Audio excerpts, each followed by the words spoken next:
Hello ka parokya. Aduna na sad kita isgutanon karon mahitungod sa liturgical music kini ang Kyrie eleison. Human sa penitential service mosunod dayon kining Kyrie eleison, no. Kung ako'y motugtog ani, dili na ko ni siya mingawon. Kay kani siya aklamasyon ni siya sa pagdaig. Unsay gidaig? Ang pagkamanggiluloy-on sa Ginoo.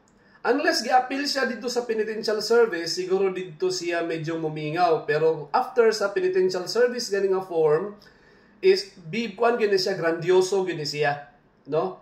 Ayaw ninyo siya mingawa, kaya wala man siya nangayag pasaylo. Human na nangayag pasaylo dito sa penitential service. So, kining Kyrie is pagdaig ni siya sa pagka manggiluloy-on sa Ginoo.